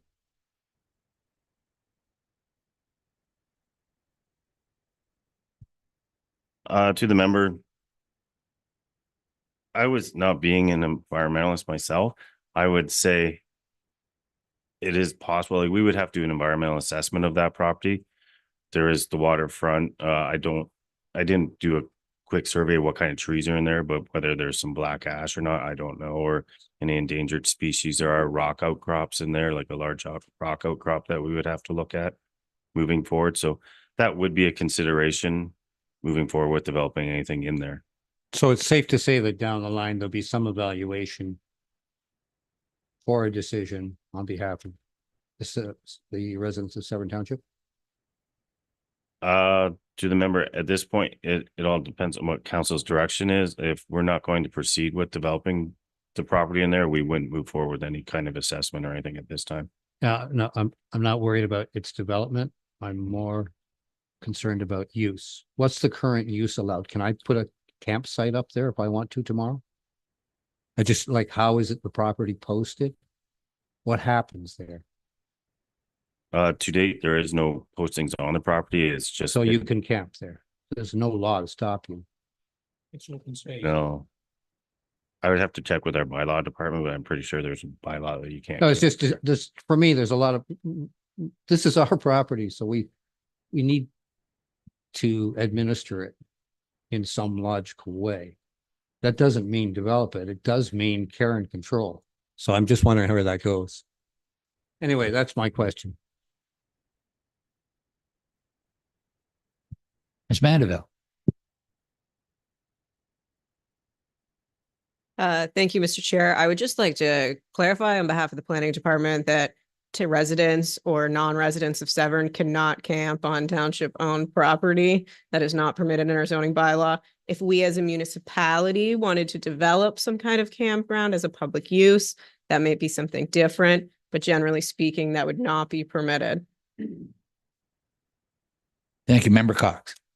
Yeah, through the chair, we have a lot of these properties out there and they're not labeled and no one knows and no one really goes near them because no one's sure if they belong to that neighbor or anything. And we have just in the past left them to be Greenland almost and just to leave them alone. And I'm pretty sure that anybody up there doesn't touch them, as Mr. Belfry said, because those people all have huge lots. They're on the water. And I would imagine the average person doesn't even know that that belongs to us, or they probably just assume it's another lot. Thank you, Member Burkett. Thank you through the chair and to Member Brennan. Maybe afterwards have Member Taylor explain why this is here and how it came to be, because there is some history to this. And anyways, or I can speak to it later. Great. Just if I may, supplementary. Go ahead, Member Brennan. Yeah. I understand that, that talking to people, for instance, we have an issue with encampments coming up all over the place. And I know the OPP will tell you if things aren't properly posted, they can't remove people from those encamped areas. This is a new time and a new era for challenges. I just want to highlight that sometimes these things can be a problem. And I have to go there. Sorry. It's just new reality. Thank you. Member Minnings. Hi, thank you. Through the chair. I did take the opportunity to drive to the area and look at where the property is situated. I don't have any concerns about encampments or any public knowledge of where this place is, this lot. And just from my own, within Ward 4, we have a number of municipal lots, also waterfront, that aren't posted specifically. And so I'm happy with the way things are in the township. My question is, however, perhaps to the planning staff, perhaps to Director Belfry, regarding requests such as the one that came to us several months ago, that put us in this conversation today, someone wanting to name a park or designate something in someone's name. And then going forward, the family didn't want that to happen. So is there something that council needs to do, perhaps some kind of policy or something, so that if we do get requests from very well-meaning, well-intended residents to have a building or a property or something named in someone's honor, that there be a process that we check with the remaining family or that individual, et cetera. I just want to know whether this is a one-off or whether there's something we can do in the future if people do want to have things named in an individual's name. Thank you. Response from Madam CEO. Thank you. Through the chair, I think hindsight is always 20/20, but in in hindsight, when council got the request, it may have been better if you referred it to a staff report, because the staff report would have said, it's not in our rec master plan. We do have another park coming in Port Severn, so it's probably not the right time for us to be looking at that. But, you know, then the name that was suggested and the development was a very worthy member of the community and council in their heartstrings. I was thinking it's akin to your delegations where you don't make decisions on the fly. So maybe that's the process going forward to member meetings is we have a little bit of sober second thought before we make on the fly decisions. Yeah, thank you. So then subsequent to that, from your response, what is your recommendation to council going forward if we do get some? So you know, point taken, that a motion to refer for a staff report, but would that staff report require staff to contact the family? That's where I was going with my question. Madam CAO. Thank you. Through the chair. I'm not sure I know the answer to that because it's such a one-off. I haven't seen it before in 5 years, and I don't know how we would necessarily find the family. Maybe the ward counselor might help us, but we don't have them. You know, we don't have contacts for people other than, I guess, mailing. I'm not sure. Any further member meetings? Okay, so I don't know that I have an answer, but yeah, I think speaking to the member, the council member, which is what I did, is probably the best way to do it because they are familiar with the family. But I'm just, so my question still sits as to how council can best be prepared for requests like this in the future, knowing that they are well-intended requests and we want to do, you know, to be able to honor individuals if that's, maybe if the family says yes or no. I don't know. I'm just thinking that it may or may not be a one-off, but I'd like to know what we can do going forward, or maybe what other municipalities do might be helpful to staff if we're not familiar with that.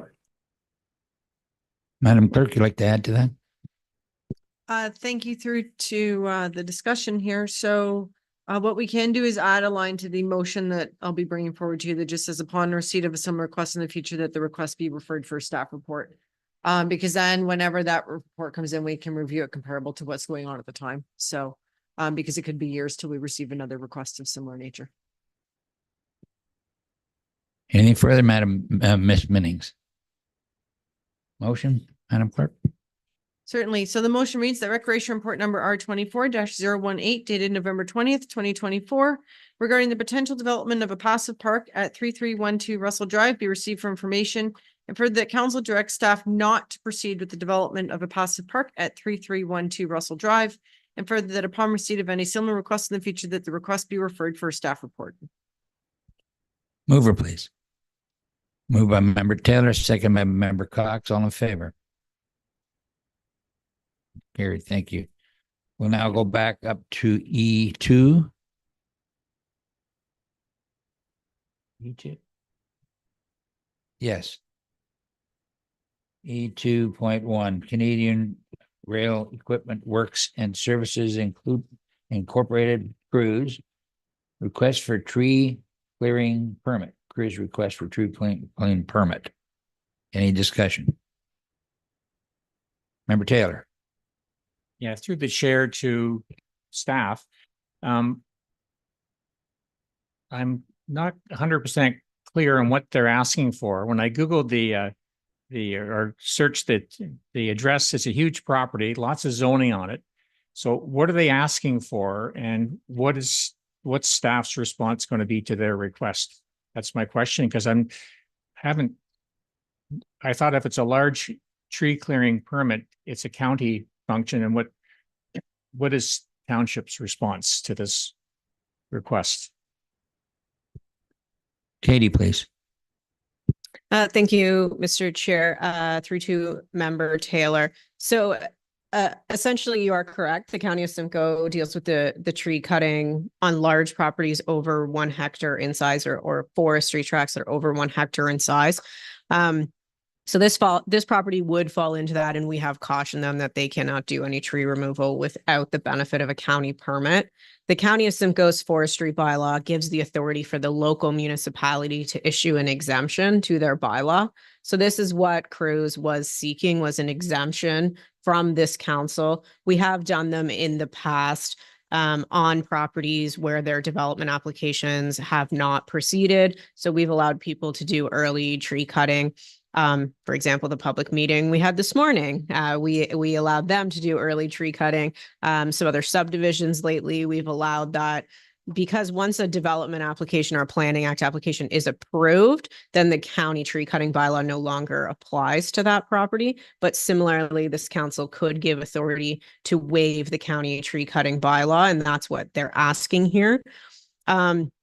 Since this request was submitted and placed on this agenda, we were supposed to receive an environmental impact statement to confirm no endangered species, habitat, wetlands, etc. Unfortunately, things changed since this came on the agenda, and we don't have that information yet. So staff are not recommending council give that exemption at this time. But we did work with the clerk, planning and economic development staff did work with the clerk to craft a motion that would essentially delegate that authority down to our director of planning and development for this property, so that when or if they have their ducks in a row and staff are confident on that, meaning, that they've submitted their EIS and MTO doesn't have any objections since it is on Highway 12, all of those kind of things, then we could give them permission to go ahead with that tree clearing ahead of any planning act approvals. So I did want to stress they have not applied for any planning act approvals yet. But as anyone who, has driven by the property or looked on Simcoe County mapping, there is an existing transport business there right now. First, go to Member Taylor. Yeah, just supplemental then. Will something come to council before a permit's issued that we can see what's being proposed? Ms. Mandeville? Through the chair, back to Member Taylor. So I guess that's up to council. We as staff were recommending the tree clearing permission. It's not a permit because we don't have a forestry bylaw here at the township, but it is a permission from this council to cut trees to get an exemption from the county's bylaw. So if council sees fit, then that could come back to this council before the trees are cleared. However, what this company has pre-consulted with the township on, and not actually a formal pre-consultation yet, would not involve any applications that come to this council. So council may recall, in the last couple of years, site plan approval was delegated down to staff. It's right in the Planning Act that council is not permitted to weigh in on site plan applications, because this property already has the M2 zoning and it's already developed with a commercial use or industrial use rather. In order to expand that industrial use, all they would need is a site plan agreement. And so therefore that does not come to council. Member Taylor. So you've answered part of the question, because there's several zonings on this property. That was my question. There's EP, there's agricultural. So you're saying this is strictly on the M zoning property? Ms. Mandeville. Back through to Member Taylor, there is an EP zoning on this property. That's correct. The property, the entirety of the land holdings, I should say, are on both sides of the rail line, and that rail line does separate the zoning. So the back piece behind the rail line, if you will, is zoned M1. The piece between the rail line and Highway 12 is actually zoned M2, although it is mapped incorrectly on our mapping. It does have that M2 zoning, and there is some EP zoning on it. So those are the only 3 zonings in play here, and the EP is. To me, it looks like some drainage courses from the highway and from the neighboring, fields and that kind of thing. But that's where the EIS study would come in to confirm that. Member Burkett. Through the chair, and my apologies to the committee, but this is a good news story and I can't say anything. We did meet, the property did sell. And I just want to leave it at that. And what will come to council in the future, you'll be quite happy with it. Member Cox. Yeah, through the chair, I'm quite fine with the fact that staff will get the information and the reports and the assessments and do the best and carry on. Thank you. Member Minnings. Hi, thank you. Through the chair. So I thought I understood the request for the tree clearing permit, but based on Member Burkett's comment just now, I'm a bit confused as to what may be a secondary intent for that property, and I'm just going to leave it at that, I guess. Thank you.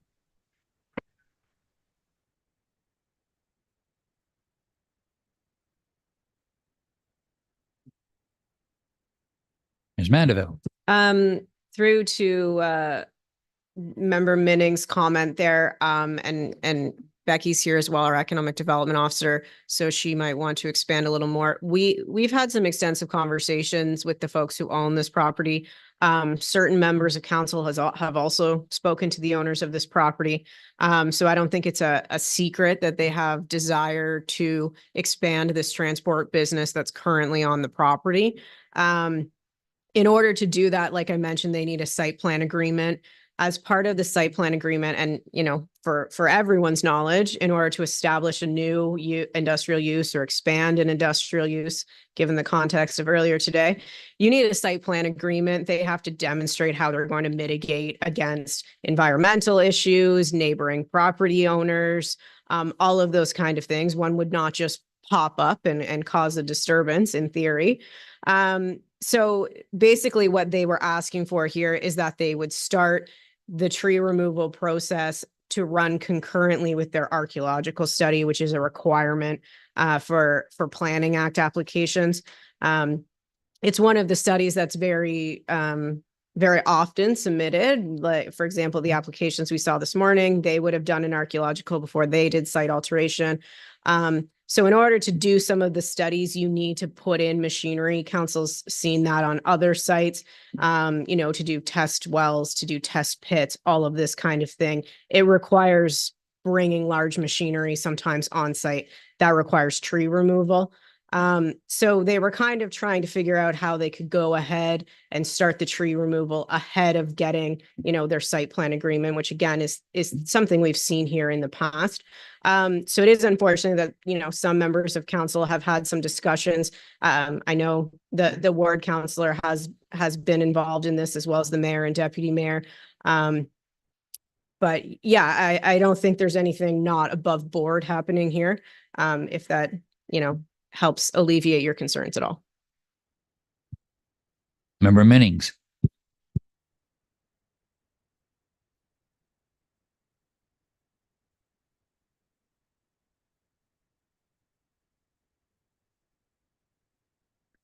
Nothing further from any. Sorry, no, my apologies. I just had some audio issues. No, thank you. Through the chair to Ms. Mandeville. Thank you very much for that explanation, because it did sort of round out what the request is that's attached to the agenda, which is all I had to go on. It is a tree clearing request, and I do understand that trees may need to be removed to do certain assessments or testing on the land, but I am concerned about clearing the entire lot at this stage of the game, because initially when I saw that request, I didn't know why somebody would apply to clear out a whole parcel of land. So, and because it is a little preemptive in the process, I'm still not comfortable with approving an entire lot to be cleared out. Member Cox. Through the chair to Miss Mandeville, I think I only know the property because it's near my house. So I don't think they're taking all the trees down. They're just taking in the M1 area, and that area, which I have walked before they owned it. And it was okay with that property owner. clarify that. Anyway, it's all scrub. There's just a lot of scrub around, and it's not like you're taking a big forest out. I think it's just the area around by that barn and around where it's already zoned M2. Thank you. Member Brennan. Yeah, thank you, through the chair. I just want to say, I'm quite satisfied that the proper protocols are in place to do this right. Proper authority and delegations in place. I've heard what I wanted, what I would need to hear to say yes to this. Anything further? Seeing none, we'll move to a motion, Madam Clerk. Thank you. So the motion, the draft motion is that the correspondence from crews regarding a request for tree clearing ahead of development approvals be approved subject to conditions, including but not limited to receipt of an updated environmental impact study, EIS, review of the updated study to the satisfaction of the township, confirmation from MTO, and other conditions which may arise to the satisfaction of the Director of Planning and Development. We have a mover and a seconder, please. Moved by Member Cox, seconded by Member Brennan. All in favor? Carried. We'll now move on to new business. Huh? I just did it. That's it. It's over. Now we're going to a closed session then. Yes, so motion to go into closed reads that committee resolve in a closed session and that this meeting is hereby now closed to the public pursuant to the Municipal Act SO 2001, Chapter 25, Section 2392 for the purpose of considering personal matters about an identifiable individual, including municipal or local board employees. We have a mover. Moved by Member Taylor, seconded by Member Burkett. All in favor? Thank you.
We need a motion, Madam Clerk, for adjournment.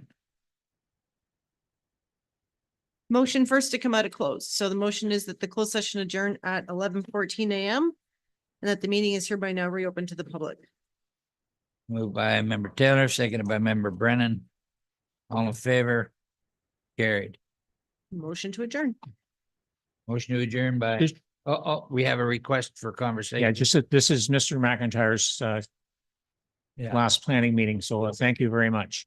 Thank you, thank you, thank you. I learned a lot and thank you for your patience, particularly the clerk and the CAO. Oh, who's next on the list? Oh, we just need to carry the motion to adjourn. Motion to adjourn. Okay. Member Burkett, Member Taylor. Okay, thank you. Who's next? Jansen. Have a good day, Wanda. Mr. Dan, you got the gavel. Enjoy your day.